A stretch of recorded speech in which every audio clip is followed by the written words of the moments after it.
مولاي صل وسلم دائما أبدا على حبيبك خير خلق كلهم.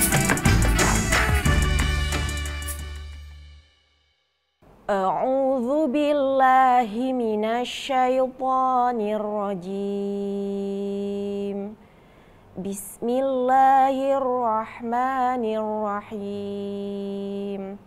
إن الصلاة كانت على المؤمنين كتابا موقوتا. Artinya, sungguh salat itu adalah kewajiban yang ditentukan waktunya atas orang-orang yang beriman. Quran Surat An-Nisa ayat 103. Shadaqallahul azim.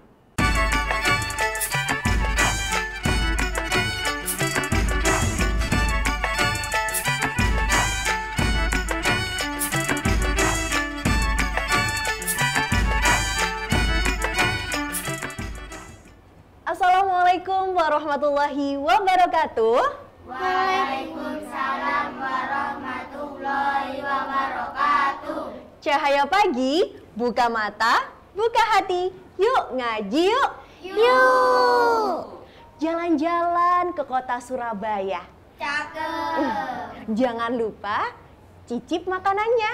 Cakep. Adik-adik yang soleh-soleha, kalau boleh tahu dari mana? Dari TPQ Hidayatullah Gunatama Surabaya. Masya Allah, dari TPQ Hidayatullah Gunatama Surabaya. Ijo-ijo seger ya Kak Rika. Seger banget. Kita juga akan menyapa narasumber kita, ustazah kita yang hari ini akan memberikan tausiah dengan Kak Rika dan Mulia. Apa kabar Kak Rika dan Mulia? Alhamdulillah baik. Baik, aku sehat. Alhamdulillahirrahmanirrahim. Dan tentunya saya juga menyapa adik-adik yang ada di rumah yang menyaksikan Cahaya Pagi pada hari ini. Saya harap juga sehat semua ya Kak Rika. Amin. Amin ya rabbal alamin. Nah adik-adik, kali ini kita akan membahas suatu topik yang pastinya akan menjadi suatu kewajiban bagi kita semua. Apa ya kewajibannya umat Islam? Salah satunya adalah sholat. Bener banget. Siapa tadi yang sholat? Aku sholat. Tadi sudah ya semua sholat subuh ya. Adik-adiknya ada di rumah gimana? Tadi juga pastinya sudah sholat subuh insya Allah ya Kak Rika. Insya Allah. Nah tema kita pada pagi hari ini adalah sholat itu keren. Jadi siapapun tadi yang sholat pasti keren. Ya kan Kak Rika? Oh, tentu saja sholat itu Keren. Kita akan bersama mendengarkan tausiah dari Kak Rika mengenai sholat itu keren. Bismillahirrahmanirrahim. Assalamualaikum warahmatullahi wabarakatuh. Waalaikumsalam warahmatullahi wabarakatuh. Alhamdulillahi wahda, sadaqa wa'da, wa nasara abada, wa azza jundah, wa hazamal azaba wahda. Asyhadu an la ilaha illallah, wa asyhadu anna muhammadar rasulullah, la nabiyya ba'dah, amma ba'du. Mulia sehat? Sehat. Aduh, gak usah pakai teriak dong. Gimana? Tadi ditanya sama Kak Tania, sudah sholat belum? Sudah belum? Enggak sholat. Loh, tadi katanya sholat. Aku bohong. Loh, gak boleh bohong ya. Ingat teman-teman, kalau bohong itu adalah bisikan ajakan setan. Sebentar, Mulia tadi nggak sholat? Enggak. Kemarin Ramadan puasa nggak? Enggak. Mulia baca Quran nggak? Tilawah nggak? Ngaji? Enggak. Loh, Mulia nggak ngaji, nggak sholat, nggak puasa. Enggak. Lah kenapa? Kan aku nggak punya akal. Oh, berarti yang nggak ngaji, nggak sholat, nggak puasa, Orang yang nggak punya akal. siapa itu? Kambing. Dek. Oh iya, iya. Mulia tidak kena wajib untuk sholat, ngaji, atau puasa. Nah sekarang teman-teman, Cahaya Pagi Trans 7, sahabat kisah yang dimuliakan oleh Allah. Kali ini Kak Rika akan berkisah tentang seorang sahabat Rasulullah yang sangat luar biasa. Beliau terlahir di kota Mekah, masih kerabat dengan Bunda Khadijah. Beliau berarti masih saudara dengan Rasulullah. Tapi ada sesuatu yang membuat istimewa. Apa itu? Dia tidak bisa melihat. Rumahnya jauh. Dan luar biasanya ketika orang-orang Mekah menyembah berhala, menyembah patung. Ya, Inang kenapa? Beliau tidak pernah menyembah patung. Siapakah dia? Siapa sih? Aku kok kepo. Kepo. Namanya Abdullah bin Ummi Maktum. Saudara dari Bunda Khadijah ini adalah orang yang awal-awal masuk Islam. Meskipun matanya buta, tercatat oleh sejarah ia tidak pernah absen datang ke masjid. Loh, kok bisa? Nah, mau tahu kisahnya? Yuk. Sebelum Kak Rika berkisah, teman-teman tahu tidak? Apa? Sholat itu kan wajib ya? Nah, bagaimana dengan orang yang tidak bisa melihat? Bagaimana dengan Abdullah Ummi Maktum? Suatu hari, Abdullah Ummi Maktum mendatangi Rasulullah. Dia bertanya kepada Rasulullah, "Wahai Rasul, aku tidak bisa melihat. Rumahku jauh. Aku tidak ada yang menuntun. Kalau aku berangkat, banyak binatang buas. Aku takut diterkam." Oh, dulu kan gak ada rumah ya? Oh iya, karena dulu jarang rumah yang berjauhan, ketika malam akan banyak binatang buas. Abdullah ibnu Maktum takut jika datang ke masjid, dia setiap saat akan diterkam oleh binatang buas. Apa jawab Rasulullah? Kata Rasulullah, ya. Abdullah pun pamit keluar dan Rasulullah menahannya. "Tunggu wahai Abdullah ibnu Maktum, apa kau mendengar azan?" Abdullah ibn Maktum menjawab, "Ya, aku mendengarnya wahai Rasulullah." "Jika begitu, kau wajib datang ke masjid untuk sholat berjamaah bersama kami." Sejak saat itu, Abdullah ibn Maktum dia akan datang ke masjid meskipun matanya tidak bisa melihat. Suatu pagi di subuh hari, ia keluar dari rumahnya. Dibuka dulu pintunya. Dia keluar membaca doa, keluar rumah, berjalan menuju ke masjid, dan di tengah jalan, aduh, kakiku. Ya Allah, ada batu di tengah-tengah. Tanpa terasa ada sesuatu yang mengalir di dahinya. Oh, itu darah ya? Di dahinya sampai menetes ke pipi, ada aliran darah. Ia menyeka dengan bajunya. Apakah dia pulang? Tidak, dia tetap jalan menuju ke masjid. Ia letakkan sandalnya sampai selesai sholat dan berzikir dan berdoa. Keluar dari masjid, Abdullah pulang. Apakah ia kapok menuju ke masjid karena tersandung dan terluka parah di kepalanya? Tidak, keesokan paginya Abdullah Ummi Maktum berangkat lagi. Anehnya, Kenapa Kak Rika? di tengah jalan ia digandeng orang yang tidak dikenal dan dia dipaksa untuk diantarkan ke masjid. Kau siapa wahai pemuda? Kenapa kau menuntunku? Sudah. Tidak usah banyak bicara. Kau akan kuantar menuju ke masjid.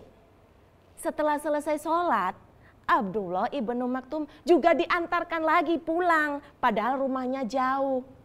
Berhari-hari dilakukan oleh pemuda itu mengantar dari rumah sampai ke masjid. Setiap hari. Dan Abdullah ibnu Maktum penasaran siapa pemuda ini. Ia memberanikan diri untuk bertanya. Wahai pemuda, siapa kau?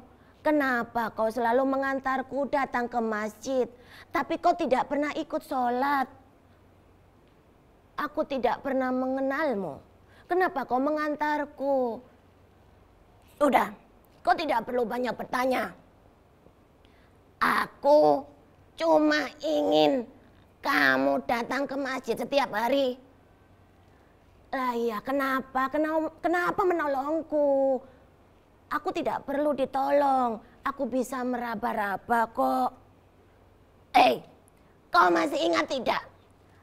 Waktu subuh kau terjatuh dan kepalamu terluka parah.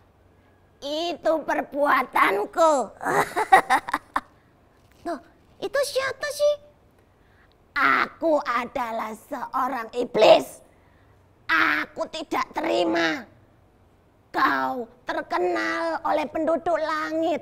Warga langit, malaikat berbicara tentangmu. Ketika kau jatuh, separuh dosamu dihapuskan. Aku tidak terima. Oh, dasar setan. Aku ingin kamu datang ke masjid. Tapi dosamu tetap utuh, makanya aku menolongmu. Bukannya kau harus mencegahku. Kenapa kau selalu menolongku? Jika begitu, tidak usah menolongku. Aku bisa berangkat sendiri, kata Abdullah ibnu Maktum. Nah, sejak saat itu teman-teman, sahabat-sahabat yang ada di masjid pun membuatkan tali dari rumah sampai menuju ke masjid. Maka Abdullah ibnu Maktum kalau berjalan menuju ke masjid, ia meraba tali sampai ke masjid. Tahu tidak, saking jauhnya Abdullah ibnu Maktum, kalau dia terlambat, dia takut sekali. Jadi dia ketika datang ke masjid selalu yang pertama. Matanya buta, tapi dia selalu datang yang pertama. Untuk apa? Karena Rasulullah percaya suara Abdullah ibnu Maktum sangat merdu. Dia pandai menghafal Al-Quran. Ia dipercaya Rasulullah untuk menjadi seorang muadzin sesudah Bilal bin Rabah. Ia memiliki kecerdasan yang sangat luar biasa. Tahu tidak, walaupun matanya buta, Abdullah ibnu Maktum bukan orang yang pengecut. Pernah suatu kali ketika perang Qadisiyah, dia meminta Rasulullah ikut berperang. Loh, kok bisa? Bisa saja, bagaimana caranya? Ketika perang, Abdullah ibnu Maktum meminta, wahai Rasulullah, tempatkan aku di tengah-tengah pasukan. Karena mataku yang buta, aku tidak akan mundur dari peperangan. Aku akan membawa panji Islam. Zaman dahulu ketika perang, panji Islam sangat tinggi dan besar. Bukan sembarang orang yang bisa memegangnya. Harus orang yang memiliki fisik yang kekar dan kuat. Maka Abdullah ibnu Maktum dan para sahabatnya, dia dipakaikan baju zirah, baju perang yang lengkap. Meskipun matanya buta, ia ditempatkan di depan barisan, yang di belakang adalah pasukan penyerang, yang paling depan adalah musuh ketika berperang. Apakah dia gentar? Tidak sama sekali. Kita bagaimana yang matanya masih bisa melihat? Di rumah ada sepeda, di rumah ada mobil. Apakah saat subuh kita datang ke masjid? Kita bisa melihat apakah kita ketika mendengar azan cepat-cepat datang ke masjid. Bagaimana kita bisa membandingkan prestasinya dengan Abdullah ibnu Maktum? Ingat teman-teman, sahabat kisah Cahaya Pagi, Abdullah ibnu Maktum adalah sahabat Rasulullah yang tidak akan pernah tertolak doanya. Doanya selalu dikabulkan oleh Allah. Dia orang yang spesial meskipun fisiknya kurang, tapi dia memiliki hati yang bersih. Dia tidak pernah menyembah berhala. Dia selalu datang ke majelis ilmu, selalu sholat tepat waktu, selalu menjadi muadzin. Dan ketika teman-teman nanti berangkat ke Madinah, kalau subuh hari ada azan 2 kali, maka itu adalah mengenang Abdullah ibnu Maktum. Yuk kita teladani sahabat satu ini. Kita tiru beliau untuk rajin datang ke masjid. Kenapa? Karena sholat itu keren. Masya Allah, luar biasa sekali. Ternyata keterbatasan dari manusia itu tidak menutup untuk kita tetap beramal baik, melakukan sholat dengan sebenarnya ya Kak Rika. Betul sekali. Adik-adik, biasanya kalau jatuh dari sepeda, Ada yang nggak jadi sholat jadinya Kak Rika. Nangis duluan. Iya. Teriak-teriak ya. Kalau udah luka dikit, udah nggak bisa sujud mah, bunda nggak bisa sholat gitu ya. Wah, yang senyum-senyum ini ya, biasanya ya. Laura tuh, aku tipe. Oh gitu ya. Iya. Nah, kita tiru ya Abdullah ibnu Maktum, walaupun dia terjatuh, kepalanya berdarah, dia tetap datang ke masjid. Luar biasa Masya sekali Kak Rika ya, Allah. Masya Allah. Oke. Kak Rika, sebelum kita ke adik-adik yang pastinya udah mulai ini ya, kepo-kepo nih ya. Kepo. Dari saya dulu mau nanya. Oh, boleh. Kadang adik-adik kalau misalnya sakit, itu ngerasanya kayak harus tidur sepenuhnya, nggak harus sholat. Iya ya? Kalau biasanya demam, pasti milihnya tidur aja, nggak sholat. Nah itu harusnya gimana sih Kak? Kalau misalnya kita sakit, masih wajibkah kita untuk sholat? Masya Allah, luar biasa ya. Kak Rika jadi teringat ada salah satu sahabatnya Rasulullah juga yang bernama Urwah bin Zubair. Urwah bin Zubair ini, dia seminggu sebelum dia dioperasi bahasanya, dulu belum ada dokter, namanya tabib ya. Namanya tabib. Urwah bin Zubair ini memiliki kemalangan atau kedukaan. Putranya laki-laki meninggal. Seminggu kemudian kakinya Urwah itu ada sesuatu benjolan yang harus diangkat. Sahabat-sahabat sudah berbicara, "Wahai Urwah, ini kakimu berbahaya. Jika tidak dibetulkan, diamputasi, kamu bisa lumpuh. Kakimu bisa busuk." Mereka memanggil tabib, diperiksa ternyata betul. Jika kakinya Urwah tidak diamputasi, maka dia akan membusuk sampai ke tulang bagian paha. Jadi benjolan yang ada di kaki Urwah harus diambil.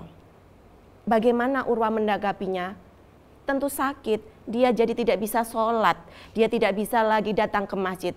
Tapi Urwah juga seperti itu. Dia tetap datang ke masjid dengan kaki yang terseok-seok, dengan badan yang demam, dengan badan yang panas. Kemudian sahabat-sahabat yang ada di masjid pun membolehkan Urwah untuk istirahat di rumah, dipanggilkan tabib, dan tahu tidak bagaimana Urwah menjawabnya. Ada dua cara supaya menghilangkan rasa sakitnya saat diamputasi. Satu, dia harus meminum obat bius. Yang kedua, dia harus meminum khamar supaya dia tidak merasakan sakit sama sekali. Tapi apa kata Urwah? "Aku tidak mau, wahai tabib, aku ingin merasakan sakit saat kakiku diambil. Karena kaki ini aku bawa ke masjid, kaki ini aku buat untuk melindungi Rasulullah saat berperang." Nah, ketika sudah siap semuanya, apa yang dilakukan tabib?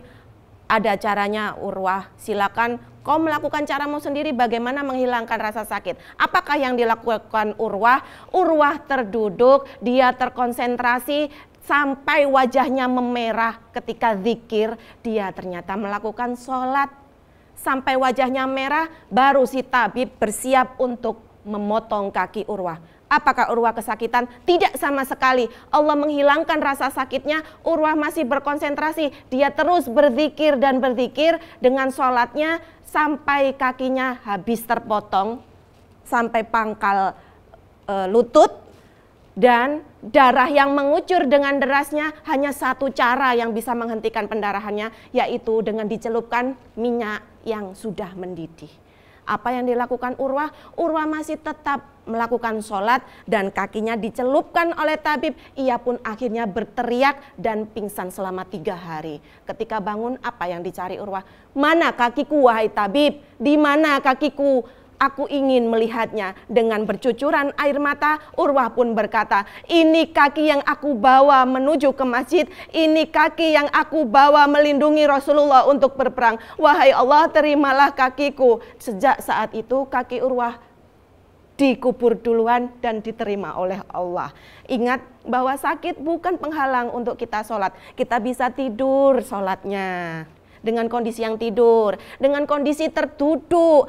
Bagi yang sudah sepuh, yang sudah tua, bisa dengan duduk dibantu dengan kursi. Bagi yang tidak bisa berdiri, bisa dengan bersandar. Kalau yang benar-benar lemas, maka dia hanya bisa dengan isyarat, Kak. Kalau tidak bisa semuanya, saatnya disolati. Masya Allah. Masya Allah, luar biasa ya Kak. Ternyata Allah itu ngasih berbagai kemudahan untuk kita Berbagai tetap kemudahan. beribadah, untuk kita tetap sholat juga ya Kak Rika. Betul Kak. Kisah yang luar biasa sekali ya teman-teman. Pasti lihatnya teman-teman sampai melongo semua nih adik-adik di sini Kak Rika. Sampai gini loh. Ya karena tahu kakinya ternyata dipotong tanpa dibius. Kebayang ya sakitnya kayak apa? Masya Allah. Luar biasa, tapi masih tetap melaksanakan sholat. Sholat. Jadi adik-adik kalau misalnya, ya na'udzubillah min dzalik juga, dikasih sakit sama Allah, jangan lupakan untuk tetap sholat dan beribadah kepada Allah. Nah sekarang giliran adik-adik yang di depan kita, yang pengen nanya secara langsung, ada yang mau nanya? Oke, boleh silahkan. Kenapa kita harus sholat sih Kak? Kak Rika, pertanyaan yang luar Ya. biasa. Sebenarnya kenapa sih Kak kita itu harus sholat? Mulia atau Kak Rika yang jawab? Aku gak ngerti, Kak Rika. Oh Kak Rika, baik. Kenapa kita harus sholat? Teman-teman, ketika Rasulullah diajak berekreasi Isra dan Mi'raj, kondisi Rasulullah sedang sedih, dia kehilangan istrinya, dia kehilangan pamannya, dan Allah menghiburnya, mengirim malaikat Jibril, menaikkannya ke buraq, melakukan perjalanan di malam hari. Saat itu Rasulullah berjalan-jalan nih ceritanya, dia melihat surga dan neraka. Surga itu begitu indah dan enak sekali. Tapi ketika baru mendekat dengan neraka, Rasulullah sudah tidak kuat. Pintu yang dibuka oleh malaikat penjaga neraka, Rasulullah tak kuat. Dia hanya sekelebat melihat orang yang lagi duduk memegang batu dan menghancurkan kepalanya. Hancur, utuh kembali. Dipukul sendiri sampai hancur lagi, utuh kembali. Ada orang yang diseret jalannya, berjalan dengan menyeret wajahnya. Na'udzubillahi min dzalik. Kemudian Rasulullah bertanya, wahai Jibril, kenapa orang itu kepalanya dihancurkan dan utuh kembali dan terus menerus seperti itu, wahai Jibril? Terus Jibrilnya gimana? Jibril menjawab, wahai Rasulullah, itu adalah gambaran orang-orang yang meninggalkan sholat, yang menggampangkan sholat. Orang yang diberikan kesempatan di dunia, tapi tidak mau melakukan sholat. Sholat itu perintah langsung dari Allah ketika Isra dan Mi'raj. Makanya bukan untuk siapa-siapa, tapi kita bentuk terima kasih kita kepada Allah. Kita sujudnya di lantai, tapi doanya terkabul dan terdengar di langit. Hebat banget nggak sih? Kita nggak perlu telepon, kita nggak perlu jalan jauh. Cukup datang ke masjid, sujud, betul-betul minta pertolongan sama Allah, langsung didengar oleh Allah. Begitu Kak. Luar biasa, Masya Allah ya. Adik-adik, siapa sih yang di sini pengen masuk surga? Aku mau masuk. Oke, kuncinya apa tadi Mulia kalau pengen masuk surga? Salah satunya adalah S-O-S-O-L-A-T, sholat. sholat ya. Kuncinya adalah sholat. Luar biasa ya Mulia, habis ini sholat ya. Sholat lengkap ya, 5 waktu ya. Aku belum bisa. Oh, makanya belajar. Harus belajar sholat itu. Tidak langsung instan. Nah, ada tata caranya. Ada adab-adabnya, ada syariatnya, ada rukunnya. Gitu Mulia. Oh, harus ngaji. Harus ngaji. Bener, nanti Mulia belajarnya sama Kak Rika ya. Oke. Nah, adik-adik mau ada pertanyaan yang lainnya? Nah, boleh silakan. Kak, sejak usia berapa kita harus diwajibkan sholat? Nah, itu Kak Rika. Mungkin ya dipikirnya, Kak Rika masih kecil, jadi belum wajib sholat nih saya. Sebenarnya dari usia berapa sih Kak kita itu wajib untuk melaksanakan sholat? Masya Allah, pertanyaan yang sangat luar biasa. Usia berapa kita harus sholat? Sahabat kisah semuanya, saat kita sholat, kita belajarnya harusnya dari kecil, bukan sejak tua. Kalau kita tua, tulang kita sudah capek semua, kita sudah lelah, berdiri pun tak kuat. Kalau bisa kita belajarnya sejak kecil. Tapi di dalam Islam ada hukum yang mewajibkan saat usianya sudah baligh. Baligh itu bagi yang laki-laki dia sudah mimpi basah. Kalau yang perempuan sudah haid. Begitu. Dan orang yang sholat itu orang yang bisa membedakan baik dan buruk atau disebut dengan tamyiz. Harus bisa bersuci karena itu syarat yang utama. Nah kalau masih kecil, kalau masih kecil boleh kita belajar, kita ikuti aturannya, bagaimana kita bersuci dulu. Kalau ada orang tua yang membiarkan anaknya tidur saja ketika sholat atau adzan, itu bukan orang tua yang sayang.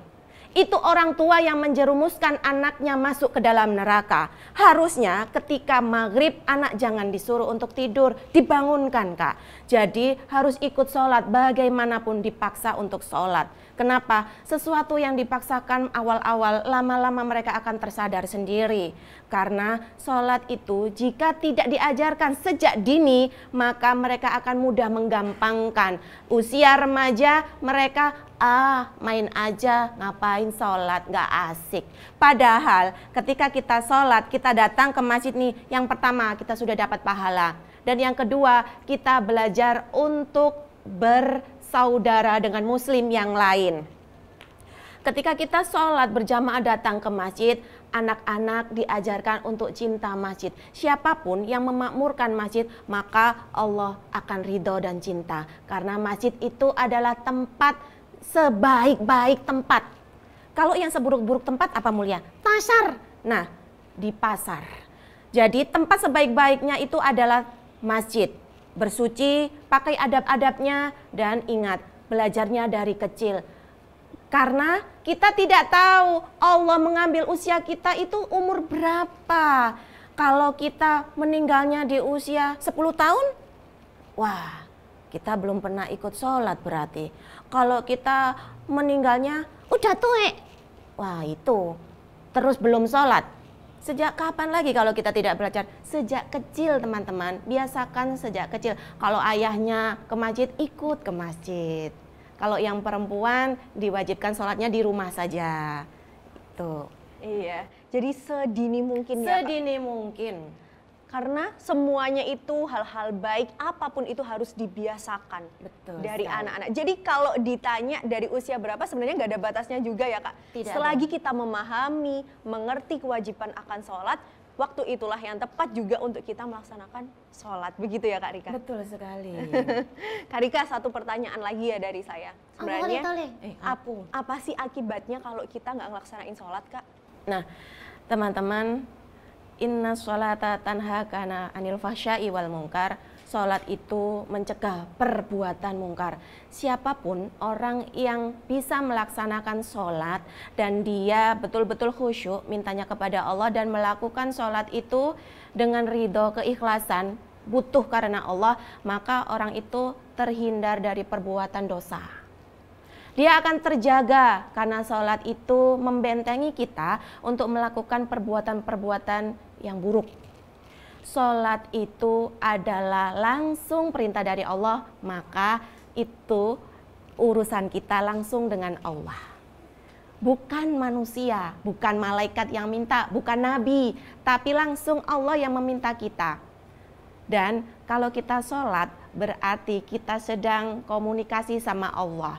Sholat itu dari subuh menuju ke duhur, itu kita ada salah. Maka saat salah kita di antara subuh sampai duhur, kita bersihkan di sholat duhur. Kita memperbaiki syahadat. Antara duhur sampai asar kita melakukan salah, maka kita sedang memperbaiki dosa-dosa kita, memperbaiki syahadat kita dari duhur sampai asar tadi salahnya. Begitu seterusnya. Ingat, sholat itu adalah pembatas kita untuk melakukan perbuatan yang tidak baik. Ingat bahwa kalau orang yang melakukan sholat kok masih mencuri, nah berarti sholatnya belum betul. Kok ada orang yang ke masjid ikut sholat tapi ngambil sendal, itu namanya sholatnya belum betul. Belum betul. Kalau orang yang sholatnya sudah betul, dia tidak akan pernah melakukan sesuatu yang mungkar. Luar biasa ya adik-adik di rumah, sudah banyak sekali pertanyaan-pertanyaan yang dijawab sama Kak Rika dan juga si cantik mulia. Aduh, makasih ya. Nah, kita bersama akan mendengarkan juga kira-kira apa sih kesimpulannya Kak Rika dari tausiah kita hari ini. Terima kasih Kak Tania. Masya Allah, barakallahu fikum jami'an bagi yang sudah menyimak kisah dari awal tadi. Kenapa kita harus sholat? Terutama sholat itu kan sudah sangat keren banget. Itu perintah dari Allah, dan ketika kita sholat itu permintaan kita yang langsung kepada Allah, tanpa perantara manusia, tanpa siapapun, langsung kita kepada Allah. Sholat itu membatasi kita untuk tidak melakukan perbuatan-perbuatan yang dilarang oleh Allah. Siapapun di rumah, teman-teman, diingatkan orang tuanya. Ketika azan, yuk diajak orang tuanya untuk segera melakukan wudhu dan berangkat ke masjid. Ingat Abdullah ibnu Maktum yang matanya tidak bisa melihat, ia tidak pernah tertinggal berjamaah ke masjid. Kita tiru Urwah bin Zubair, meskipun kakinya dipotong, ia tetap sholat. Teman-teman, sahabat kisah keluarga yang solihah di rumah, yuk kita bersama-sama, kita bergandengan tangan, kita masuk surga bersama-sama. Karena yang pertama nanti ditanya oleh Allah adalah tentang sholat kita. Kalau kita sudah baik sholatnya, tapi orang tuanya belum, maka orang tua kita akan tertinggal di neraka. Kita tentu tidak mau meninggalkan orang tua kita kondisi di dalam neraka. Yuk kita sama-sama bergandengan tangan, kita saling mengingatkan, kita sama-sama sholat berjamaah. Kalaupun tidak bisa sholat berjamaah, lakukan di rumah tepat waktunya. Luar biasa ya Kak Rika. Masya Allah, ternyata kewajiban sholat itu bagi siapapun, dimanapun dan kapanpun. Kalau ketika waktunya sholat ya harus sholat ya Kak Rika. Betul sekali. Oh, saya boleh berpantun nih Kak? Boleh dong pastinya. Pantun nih ya teman-teman. Joko tingkir kecantol kawat. Cakep. Kawate lah kok berkarat. Cakep. Dadi arek sing kudu sregep salat. Cakep. Supaya selamat donya akhirat. Luar biasa sekali ya pantunnya ya. Itu kuncinya kita bisa sukses dunia akhirat, salah satunya dengan Sholat. yang keras bareng-bareng dengan apa adik-adik? Sholat. Adik-adik juga di rumah, kita harus pahami bersama ya, sholat itu hal yang penting. Untuk itu, sayang sekali kita harus mengakhiri pertemuan kita di hari ini. Senang sekali pastinya dapat menyapa adik-adik yang ada di rumah juga dengan salah satu topik yang luar biasa menurut saya hari ini tentang sholat. Itu keren. Sebelumnya kami ucapkan terima kasih banyak ke Kak Rika dan Mulia. Dan juga terima kasih ke adik-adik semua dari TPQ Hidayatul. Iya. Dari TPQ Hidayatullah, juga dari Masjid Hidayatullah. Luar biasa kesempatan kali ini saya akhiri. Wassalamualaikum warahmatullahi wabarakatuh. Waalaikumsalam warahmatullahi wabarakatuh. Alhamdulillah.